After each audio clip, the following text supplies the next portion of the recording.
So Rachel, thank you very much for taking your time. You're out of your busy day to answer a couple of questions that I've got. Yeah. And now still a good time, right?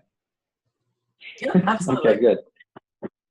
All right, so just a little bit of background. So I initially got Principles of Graphic Facilitation back in 2009, and I use Grove templates and tools all the time. And one of the things that's really important to me is honoring the work that the Grove does. You guys have amazing intellectual property, and whenever I can, I buy the templates, for use prior to facilitations. Sure. I have a copy of the CD, so I have the electronics, and I use that to do, digital remote facilitation, just typing into the PowerPoints and things. Yep. And then on top of that, I would also say the other thing that kicked this off is I recently taught a class based on this book, on the graphic facilitation book. And here's what sort of caught my eye and led us to this conversation. Is that right here? It talks about the idea of center, focus, draw, and accept. Mm-hmm. And there's this little thing here that says, center, focus, draw, accept exercise is a central one in the Grove's group graphics training and formally copyrighted. If you wish to use it in any formal programs, please request permission. So here's what I did. So I called the Grove. Yeah. And I talked to who is it? Deborah, who runs the trainings, or help me out. What's her name? Donna. Sorry. Yeah, I should have known that. So I talked to Donna. She said, yeah, it's fine. You want to check with the Grove Tools guy? So I called and I talked to Tom. He said, yeah, it's fine. And I got it in writing. But I wanted to just make sure that I was staying on kind of the straight and narrow with regards to use of your stuff. Okay. Yeah. So let's tackle the big one, if it's okay. Sure. So the big one is that it's the use of the like the templates, like the graphic game plan. Yeah. And so hypothetically, well, so let me just say this. What's the Grove's policy on how you like your templates used? Well, the templates are copyrighted, and and are you talking about in a training or in a facilitation engagement with a client? Let's say in a facilitation engagement with a client. Okay. Right? So what we prefer is that facilitators order the templates from us and have them sent, and then use the ones that they've gotten from us. That's the most people use them that way. That's the biggest use case. There are also a few people who use them so often that they have a license to actually print them themselves. But that's a special arrangement. Yeah, you call Tom and you get that set up through Grove Tools. But without that license, you're supposed to order them from us. Okay, so just to be clear, because I've purchased the CD that has the digital versions of the templates, that doesn't give me the right to hit print and use them, even if they're like small tabletop size. You can't do that? That's correct. You're talking about the digital graphic guides, which are the PowerPoint version of the templates, and those are specifically designed for use online, or you can sit in a room and project them, that's fine. But the license agreement, I believe, for that specifically says that they're not to be printed. I think you can print one as the facilitator to plan your meeting or something, but the empty templates are not supposed to be printed. You are allowed to distribute copies as a PDF after the meeting, after you filled them in. You can distribute copies of filled in templates. We ask that you don't distribute the PowerPoint versions, but that you convert them to PDF or JPEG first. Okay. So don't print these. Okay. They're also the wrong form factor. And if you print them, if you did print them, which you're not supposed to, but if you broke the license and printed them, they wouldn't be the right size for wall use anyway. So we really don't recommend that. And that also includes the don't print, that includes like small scale versions. So whether they're large or like if I wanted to have like tabletops, that includes that. Is that right? Yes, it does. It does include that. Yep. Okay. So that's for wall charts and tabletops as well. So thanks for this. Yeah. And by the way, I should frame this whole conversation to say, I've had these questions pop up on my own. Sure. And I wanted to have this conversation just to keep myself on the straight and narrow with you guys, because you've been good partners to me, and I want to be good partners to you too. Thanks. So, oh, cool. All right. So let's stick on the graphic game plan for a minute. I'm going to break your rule, just draw it right here, just so we have it. If you're okay with that. I think a thumbnail is okay. A thumbnail, is this okay, or do I have to say, copyright? I think a thumbnail is okay. All right, cool, thank you. So let's say, for example, that I wanted to use like parts of the graphic game plan. I mean, one of the things that I've heard, nobody owns boxes and arrows, right? But how do I get around that to say, let's say that, the graphic game plan, it's got the big arrow here, it's got the success factors down here, it's got the challenges over here, it's got the team and resources. Let's say that I don't need all of that stuff. Let's say that, I wanted to do something that was in, maybe it's got the planning part, and maybe it's got the outcome, but that's pretty much it. Now I'm clearly riffing off of the graphic game plan, right? Yeah. But I'm designing my own template here. So what are your thoughts on that one? You're not designing your own template. You're using a piece of a template that already exists. So it's not an original design. It's a derivative work, if anything. And it's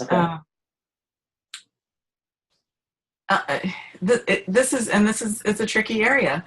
If you're calling it a game plan, that's probably a problem, because that's you're taking it from the game plan. If you take any of our templates apart and you teach with the keyboard, right? The 7 foundational formats. So the poster, the list, the cluster. I know it, yeah, but I don't actually teach it myself. You don't actually teach it. Okay. Honestly, it's a little heavy for me, but yeah. Okay. All right. So the 7 foundational formats basically make up every chart, template, whatever. It's just those are the ways you can record information. So the game plan or any of our other templates is a collection of those formats. Perfect. Thank you. It's a collection of those formats arranged in a particular way and given a particular skin. And that's the secret sauce. That's what we put in it. Is we've thought about, well, when you have this conversation, if you have a game planning conversation, it's really well supported by a grid, which is the arrow, and a cluster, right? And a cluster, which is the outcomes. And then the success factors is essentially another cluster. But when we put them together to look like the game plan with the arrow and the sun and the wheels, we're adding that, it's actually the drawing format. We're adding the drawing format on top of it. And that particular combination of formats that comes out looking like the game plan is designed that way to evoke a certain feeling in the audience. And that's what the Grove has brought to that, designing that template. So copying that design is copying that design, and that design is copyright. Cool. Okay, thank you. Yeah. And just since you brought up the group's graphics keyboard, let's say, if I were to use, I think I know where this is going, but you tell me. If I were to use, let's say I wanted something where we would start with, a list, right? And then from that list, we might do something where we might cluster. Okay.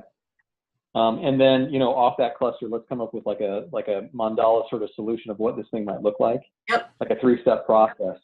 So that's drawing on elements of the group graphic keyboard, but I would think that something like that is okay. Right? That's totally fine. That's totally fine. That's a collection of formats, and I'm sorry, I misspoke earlier. It is the mandala as the outcomes.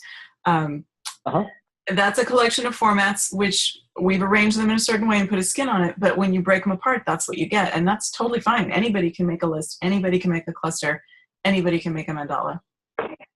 Okay, cool. And here's another one that I might have to go back and tear up this template that I did. So it was let me show you this one just to take it one step further. This one was like an as is to a to be, right? And actually, I didn't even draw it like that. It was a circle, right? And then so the way that the flow of the conversation went, it was first we're going to talk about the as is, then we'll do some visioning and talk about the to be, and then we'll talk about, what are the steps that we need in order to get there. How do you feel about something like that? Great, that's fine. That's not the game plan. That's okay. All right. Cool. I don't have to go and tear that one up. Thank you. And I should say that I'm speaking from my interpretation of what I understand the Grove's rules to be, and and I think I have a good handle on it, but I also, I don't know everything. Yeah, I'm not a copyright lawyer. No, and neither am I. This is coming from the perspective of a caring visual practitioner who wants to get his stuff right. Sure. And we are thrilled when people want to use our stuff. We're really, really delighted. Yeah. And that's part of David Sibbitt's vision, is that anybody could be able to do graphic facilitation. So that philosophy is kind of behind all of this. And we have products that we have to take care of. Yeah. Let me see if I can do that. Anyone can graphic facilitate? Right. Okay. It reminds me of like Ratatouille. Anyone can cook. Right. Anyone can cook. I was just thinking that. Anyone can graphic facilitate. All right. Awesome. Okay. So let's see if, and again, you said that you don't, you're not a copyright attorney or any of that stuff. So, your best judgment works on this sort of thing. So let's say that I've gone and, I've paid the money, I've done the strategic visioning class, or, I have the book, I have the templates and things. I've had, so let's use this as a real example. So the strategic visioning model, right? So I worked with a client and we picked out the cards that we wanted. Okay. Yeah. From the against that model. Cards. Exactly. Yeah. And what we ended up doing is that we picked the cards that weren't part of any of those prefab type things. And so what I did is that I used this model and thumbnails of the charts that we were going to use, the templates that we were going to use as the agenda. Okay. To say, okay, we're gonna start here. And this is going to be 1, 2, 3, 4, and we're going to do some we're going to do like a SWOT and then a context map, and then, we're going to push way into the future and do, cover story vision. Actually, that's way out here. Right. And then work back and do a game plan. Would doing kind of like small thumbnails against a flow like that, how do you feel about something like that? So you drew the thumbnails to create your agenda? That's right. That's a really good question. Do you want to think about that? Yeah, so what I think is, I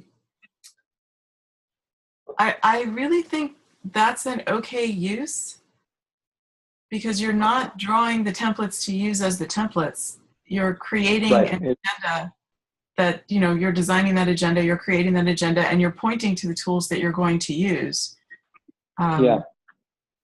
So I think that's okay. Yeah, and the idea is, how you all have your principle of, what is it, room as memory theater, I think is the way that you have it written up. So I've got one that's close to that. It's room as the agenda. And so what I like to do is, rather than doing a slow reveal of charts, I like people to be able to walk in and see the entire flow of the day, starting with something like an ORS chart and then seeing everything laid out. Nice. Well, so that's it, and this is an easy way to capture that, is to say, here's how we're physically going to move through that kind of thing. Sure. So that one's okay. I've done something similar to that, but I've actually taken the cards and stuck them right on. That's a good idea. But I think the thumbnails would be fine. Okay. Use the cards. Yeah. And you use the gentle tape so you can take them off again. But yeah. Okay, so question. Let's say that I don't have the luxury of like a large meeting space in order to have, a template on every wall. Okay. Because this has come up before too, where I might have one large-ish wall, but it's not big enough for the whole to have more than like maybe 2 templates of it on it. And one of the things that I like to do is to keep the knowledge on the wall as long as I possibly can, right, so that people can go back and refer to it. I don't like moving charts up and down over the course of the facilitation, because I think you lose the mental model. You do. I think so too. Yeah. So this is, so how do we manage this? Because this is ideally the large templates are too big. And so here's the thing. How do you feel about, let me start it that way. Let's say that I know that this is a 5-step process. Okay. Is this the kind of thing where maybe, we start with an ORS chart here, right? You know, maybe there's a team portrait that's baked into that. And then, you know, you do your SWOT analysis, you do your context map, and then, you know, you do your, maybe there's a mandala vision, right? And then there's like a 5 bold steps. And my guess is this is probably not okay because it is redrawing, but the proportions of the templates don't necessarily allow for something like this, to have all of them laid out on one chart. So you're drawing pieces of them that fit, or you're creating a chart that's sort of a mashup of those different things.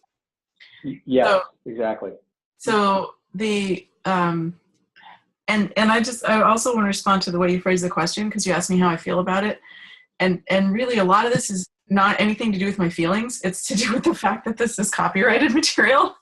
Yeah, it's a point. Is there a better way for me to ask you that question that's not so open-ended in facilitation? Right. You know? I mean, I have plenty of feelings, but a lot of them are not really relevant here.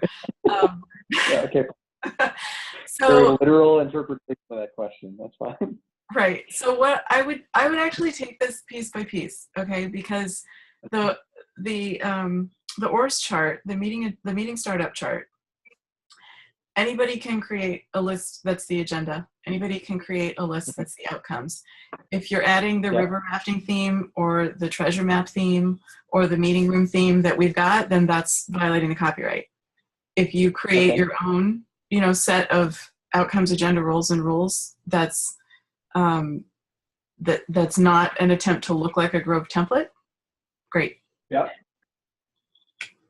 The like this. Yeah, sure. Anybody can do that. Yeah, that's totally fine. That's obviously anybody can do that. The next one that you have is the spot matrix. Yeah. Which is like a 2x2. A spot or a slot. I mean, that's a standard process. I would avoid using our exact symbology. I mean, we have the little thunderclouds on the threats. You know, I wouldn't go there. Mm-hmm. But anybody can draw a grid like that, so far so good. The context map is where it starts to get shaky, because the context map is an actual tool that the Grove invented, and it supports that conversation. It's designed to support that conversation, and that's where you start to get into trouble. Now, if you bought a small wall size context map and put it there, and you know did the other things that we've just talked about on the other side of it, no problem. So if I were to take one and like cut it up even and use the pieces, that's okay? Wow, that's a good question. I don't know about that. I really don't know. Because again, I'll tell you how I got them. I have like 50 Grove templates in my basement right now. We're not going to talk about how I got those, okay? But I have them, so you know I'm happy to use them. All right. So later, over beers or something. We're getting into derivative works there, and I don't know what that depends on how the license is phrased, and I don't know. I'm guessing that it's all rights, that these are copyright all rights, and that derivative works are not acceptable. So I'm guessing that cutting it up would technically be problematic. On the other hand, if you've bought the template, you can kind of use it how you want. You know, the thing that the only possible objection I could see is if somebody were to cut it up and make it unusable or ineffective or really ugly, and then somebody, you know, one of the participants said, well, where'd you get the template? And they said, oh, that's a Grove template. And then suddenly the Grove is linked with unusable, ineffective, and ugly. I don't think we'd be happy about that. No, I would. So, well, I genuinely don't know. It's a good question. You know, I don't know about that one. It would be in my own best interest not to create anything that's unusable. But well, that's what I'm thinking. Is a facilitator's not going to want to do that. Yeah, mandala, you can draw. Check this out. Let me. Yeah. Keep going with that. Okay. Sorry. No, that's okay. So the mandala. Tell me about the money. Mm-hmm. The mandala is it's an ancient format. You know, it's not. We didn't invent the mandala. We just skinned it basically and put a skin on it. Sure. And anybody can draw a mandala. Anybody can draw concentric circles or, anything like that. Okay. You're fine there. So what I'm hearing is, okay, so this one's okay. And probably, I'm guessing that take a guess. That's probably no. That one's a no. That's right. Okay. So what I'm hearing is that the whole thing is that it's really about the drawings that are there, right? It sounds like, nobody owns boxes and arrows, nobody owns 2x2 matrices, nobody owns mandalas. And what I was about to show you is this actually this is a great body of work, which comes from the Loom Institute. I don't know if you've run across this stuff. But it's all about design thinking, and they've got what they call a bullseye diagram. Yeah. Which works really, really well, in the place of a mandala, so something like that. Yeah. So anyway, the point is that like in place of a context map, using another tool that's out there and available, that would be something like that, right? What's that one? I can't recall. This one's actually stakeholder mapping. Yep. In place of, for example, your drawing of the stakeholder map, right? Yeah. Okay, cool. Yeah, totally cool. All right, so so thanks for that. Here's the $64,000 question. Okay. So I do a ton of dynamic facilitation. Let me define that because not everybody knows what that is. It's just, it's kind of like facilitation jazz. It's just going in, being present with your toolbox, which is mostly in your brain, right? Maybe there's a card deck, maybe not. But sometimes when I'm working with a group and it is no prep other than getting who's in the room and what are their outcomes. Yeah. And then on the fly, discerning that, okay, what we need to do here is to do something like a mind map. And then following on that mind map, what we're going to do is we're going to, dot vote against what options we're going to look at in more detail, right? Yeah. Yeah. And then maybe against those options, we look at it against, an importance difficulty matrix. Yeah. Okay. And then one of the things that, oh gosh, what this group really needs right now? They're really dialing in on this one idea that they've got. What they really need in order to make this thing work is they need a graphic game plan, but I don't have one with me. So what do I do in that case? I mean, do I draw it and then go back, buy one, and then burn it, or what's the right thing to do there? No. Do I burn it in efficacy? Yeah. No, I don't think we would recommend that. It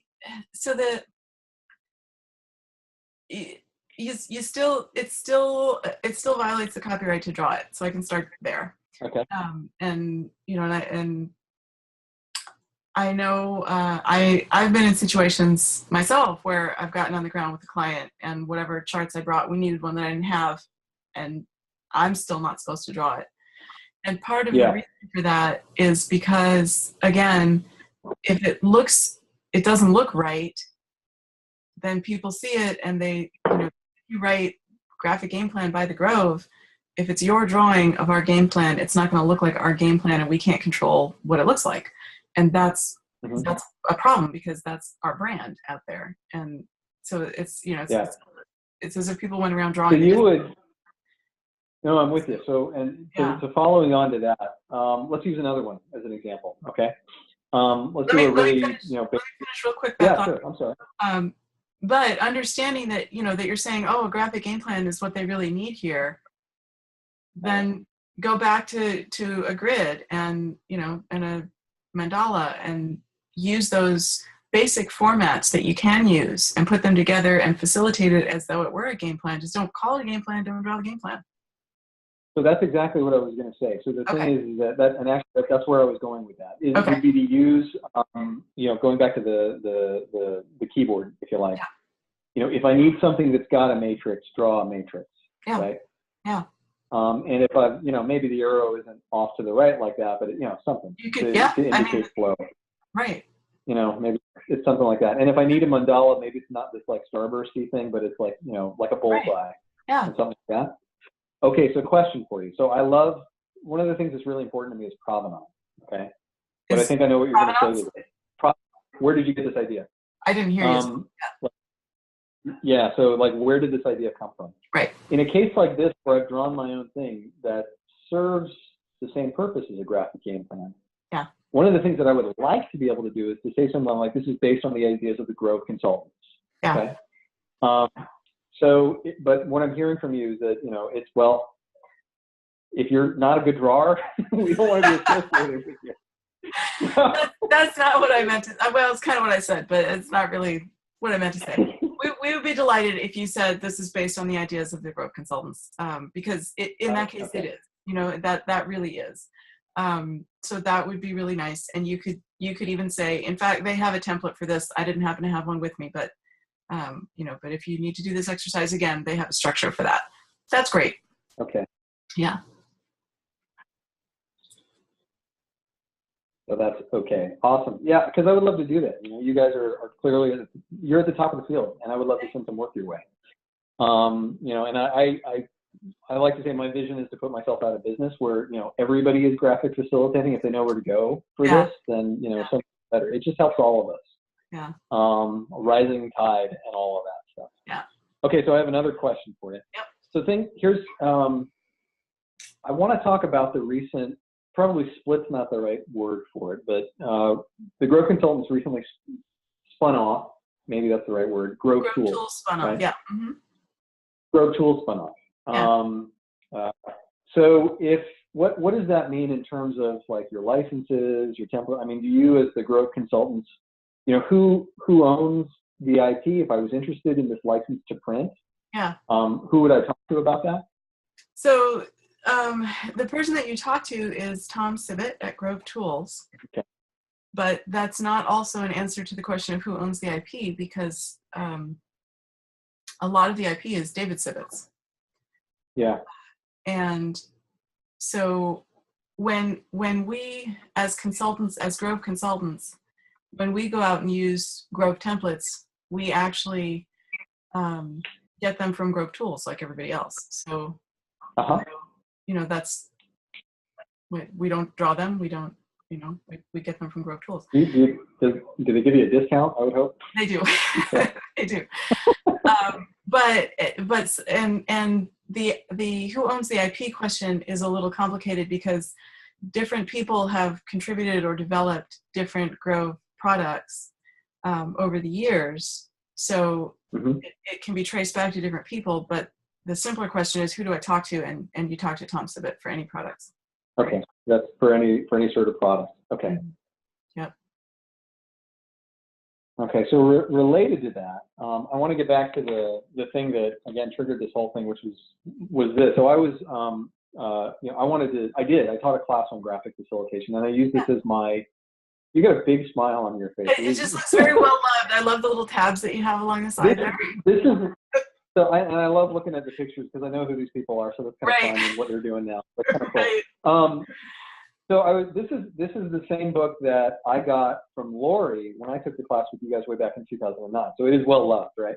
And I want to share with you the conversation that I had with Tom around using this as a textbook. And I said, look, I'm going to use this. I'm going to buy 16 copies of this thing. And I'm going to give it out to everybody, and they're going to get the DVD that goes with it, which is pretty funny. If you haven't seen it, you should watch that DVD. Awesome. And I said, look, I'm really sensitive to this line right here. If you want to use this in any formal programs, please request permission, right? Yeah. And what he told me was that, yeah, go ahead and use our stuff in any kind of training. What he was most concerned was that I wasn't sharing the stuff without actually purchasing it. Right. That you're not photocopying pages out of it. Yeah. Right. That I wouldn't just do, for example, center focus draw, accept, and present that. Sure. But that there would be some material that goes along with it. Is that right? Yeah. Okay. So for training purposes, you get the stuff, you can use the stuff, you can train the stuff. But you can't say you're a Grove, whatever.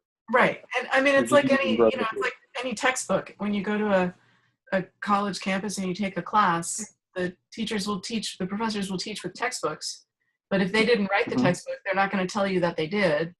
And if they're showing a chart out of a textbook, they're going to cite where it came from. It's a book. It's the same kind of thing. What about, okay, so that's a really interesting question since you brought it up. What about citing? To say, if you want to know about more, like your body knows, here's where you can go for that. In the context of doing the training? Yes. Yeah. Yeah, well, and I mean, that all of, like, your body knows, all of that is in the book there, where you just, what you were just looking at. Okay. And so I think you're not saying, look, this is my book that I wrote. I mean, you're saying this is the Groves book and we're using it as our textbook. So that's fine. Yeah, let me give you a better example. One of the things it's only given a light touch in this is the Drexler Civet model of team performance. Yeah. Okay. Yeah. Very light touch. Very light touch on that. Yeah, it's a totally different book. Right. Well, it came up over the course of me doing the training. Because people were saying, how do you know if a team is well developed enough if you're facilitating them? And I said, well, there's this thing called the Drexler Civet team performance model. Yeah. It's not part of this class. Here's where you can go for that. So Perfect. to what, I didn't want to go too far into it. Well, I don't know, was that perfect, or could I have gone farther? It's the same as, so we have a book on team performance. We have a whole workshop on team performance. And when I'm leading the workshop on team performance, people say, well, what about the 5 dysfunctions? Lencioni's, right? That's not our model, it's Lencioni's model. And I'll say, sure, that comes from Patrick Lencioni, and there's a book and there's a class, and if you want to know more about it, that's where you would go. I don't attempt to, teach that or present it as the Groves material, because it's absolutely not.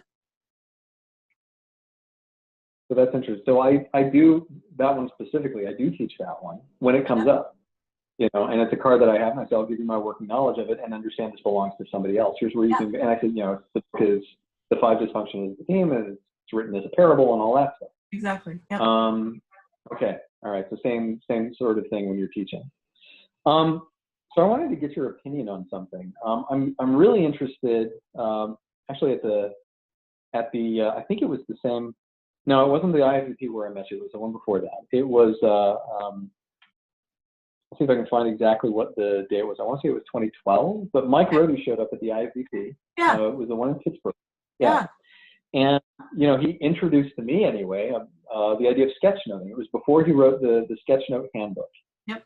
And one of the things that was really impressive to me about what he said was that he intentionally decided not to restrict or copyright or trademark the word sketchnote itself, because he wanted to grow a community of practice around that. Yeah. And I was wondering, along the lines of growing some of the things that we've been talking about, growing the body of knowledge, growing the community of practice. What are your thoughts on what he chose to do? I think it's great. I think there's a great choice to make. And you're asking me my personal opinions. I'm not speaking on behalf of the Grove right now, because I'm sure that everyone there has their own opinions. But I think that's a marvelous thing for him to do, and it's very much in line with how I would do things if I were my own company. I did a lot of before I was in this career, I did a lot of software project management and requirements gathering and that kind of thing. And I wrote a couple of papers on how to do a good requirements gathering process. And I didn't want to copyright that either. I mean, as it turns out, they belong to my employer, but I found that out later. But that's kind of my philosophy, is very much give it away. And to a certain extent, the Grove philosophy is give it away, but not give everything away. And the this idea of right back there, where everybody can be a graphic. Yeah, exactly, right there. I was like, can you circle that? The idea that teaching these skills and giving these skills to people, and even with clients, we do in-house workshops to teach our methods to our clients so that they don't need us anymore. And that's very much part of the Grove philosophy. And I think that what Mike Rohde chose to do with the word sketchnote, I think that's fabulous. I think it's a great word. Yeah. Cool. Thank you. One of the things that I've been really interested in, and you all the Grove, this is a book that you haven't written yet. Okay. You haven't written the definitive book on here's how to do a story map. And I love that. I think that's out of the the 3 or 4 things that we as visual practitioners do, graphic facilitation, graphic recording, and then story mapping, right? That's the one that I think is it's a hidden diamond. It's the kind of thing where I don't think that the world has discovered that yet. Mm-hmm. And when they do, it's going to blow up. I think it's going to be bigger than anything that we've got going on right now. I think also to some extent, so I'm speaking now. I'm not. This is showing up as myself. The Grove chose to restrict the use of the word story map, and comparing that to what Mike did with sketchnoting, I think to some extent it may have gotten in the way of creating that body of knowledge and that community of practice. And so what have you got? You've got Root Learning that talks about their learning maps, right? You've got me, and I have it's a related practice with the idea of vision maps, okay? I mean, you even have the Department of Defense doing these things called operational views, which guess what? They're very close to, story maps. So again, coming at it, from your opinion, your perspectives on this, how do we tap into that growing but still very fractured body of work and practice to really come up with some best practices and to start, doing kind of the thing that Mike is doing with sketchnoting of getting it out there more? How do we do that? I don't know. And also, it's not a parallel case because story maps are a Grove product, and it was an intentional choice not to provide a book and not to provide training and to keep that as something that's a Grove offering. That's one of the reasons that people hire the Grove, is because we can do the story maps. So it's not exactly the same thing, right? And I can't speak to Mike's motivations, but I can say what I've seen, and what I've seen is he's sharing very much. He's sharing how he does sketch notes. He's sharing, the tricks he uses and the methods he uses, and not only the word, but also how it's done. And that's not the case with story maps, and that was an intentional thing. Obviously, anybody is free to work out how to do that on their own and call it something else. But you're quite right. The Grove has, I think it's either registered or trademarked. The word. It's registered. Well, it's restricted, actually, is what it is. I checked because it was, I saw these things. I thought they were very cool. I was like, how do we do that? And once I realized that, I quit. I actually, in my own project, I hadn't been using the word story maps. I stopped doing that as soon as I figured it out. Because it is, like that. Thanks. Yeah. But that was an intentional choice as a product and service available from the Grove. Okay. All right. Cool. So I think we talked about, and you and I, just for the sake of transparency, we traded a couple of emails around this to say, what were some of the questions that we wanted to tackle. Is there anything that, we haven't covered in this whole discussion that you think, you might want to pull into this? I think I'm really glad we're having this conversation, and it is a tricky area. And it's interesting to me also that it's tricky because a lot of similar things you would never consider, should I draw that myself or should I do that myself? You would think, I don't mean you, I mean, the general you. Yeah, anybody. No, if I want to use that particular tool, I'm going to get a copy for everybody that I'm going to use it with, or every client. Right. And it's an interesting thing that comes up over and over again for the templates. And I think it's because they're so inviting looking, and they look so simple and easy. But really, it took a lot of time to develop them and to make them look that simple and easy. And that's really what's being protected, is the investment and the effort that went into it. And that's the reason the copyright is to protect that effort. But I do understand the temptation. So hang on a second. To that point, and here, while I'm getting something, maybe you can give us an inside track on something. We didn't talk about this before. Does the Grove have any new templates in the pipeline? Oh yeah. We have a couple that we're working on, that we're testing internally, and actually there will be a bunch that are coming out with the book that I'm writing, but those are specific for virtual work, so they're not all size templates. Okay, so for those that maybe dialing to this that don't know about your book, do you want to talk about it a little bit? Sure, just a little though. I don't want to hijack the conversation. I do.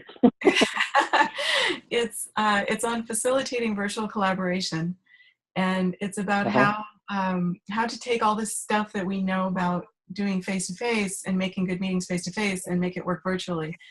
And it's aimed not only at facilitators, but also at team members and team leaders of remote or distributed teams, because anybody can be facilitative. Like, you know, anybody can cook, anybody can be facilitative, and a little goes a long way, especially in remote settings. So the templates that go with the book are designed to use with a team to help that team create their ideal virtual workspace and their ideal set of working practices. So they're not very cool. They're not wall templates. They're digital, designed for digital use, or like worksheets. I can't wait to see them. And speaking of seeing things, I don't know, this may or may not be before your time, but have you seen these before? I have. Look at that. Yeah. Oh my goodness. These are, yeah. I mean, it doesn't go quite back to when the company was actually called Group Graphics. But you know, far back. Wow. So what are these things for people who haven't seen this stuff? These are very, very early. Wow. Yeah. These are like relics. I don't even have some of these.